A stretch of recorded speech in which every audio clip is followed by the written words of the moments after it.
brothers and sisters in these majority black communities throughout the country, and brothers in the entertainment industry. I'm talking about brothers in DC, brothers in Detroit, brothers in Atlanta, Georgia, Baltimore, Cleveland, St. Louis. Y'all see they misapplying RICO to ravish our communities and to take young black men off the streets. Y'all see that. I've been out here building for years trying to tell brothers that we gotta come together as a joint unit in order to put pressure on our congressional members in order to change how they misapplying RICO to young black men. When Congress created RICO laws in the 1970s, they created them because they was coming to deal with the mob who was shielded from prosecution for years. So they created RICO laws to say, look, we're gonna go at the assets of these large mob bosses. You hear what I'm talking about? Assets. They got RICO laws being applied to black men and there ain't nothing about no assets.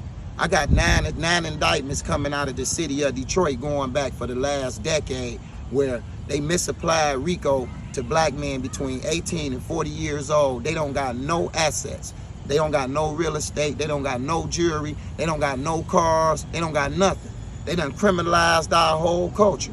They done took abandoned houses. The fact that people lack housing, lack adequate housing, they live in abandoned houses, and then they made, so our community and our culture done made abandoned houses become glorified. So they call them bandos. These people done took abandoned houses and put them in RICO indictments and saying these young black men is in the bandos and they pushing RICO out of abandoned houses. And they in abandoned houses because they poor.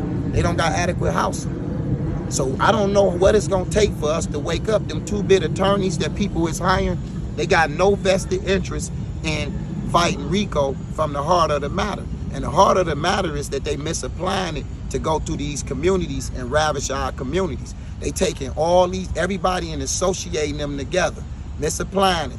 Guys who don't got no crimes, don't got nothing to do with each other's crime. They not proving that major nexus that the crime in furtherance of the crew. They taking the fact that black people associate themselves with street names and crews and everything. They clustering them all together and they charging them with RICO based solely on the fact that they all identifying themselves based on the name.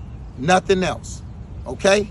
So if we don't stop this, they're gonna keep misapplying it because they threw it out there and said, let's see if we can get away with it. They've been getting away with it now. So now here it is, you got RICO being applied to a guy who don't even got a car, okay? He don't even got a car. And not because he trying to be low key and he don't drive. He don't got a car because he don't afford a car.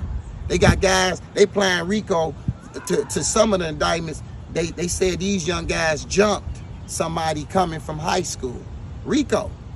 People jump, teenagers jumping another teenager in high school. This is what RICO done led to in the black community.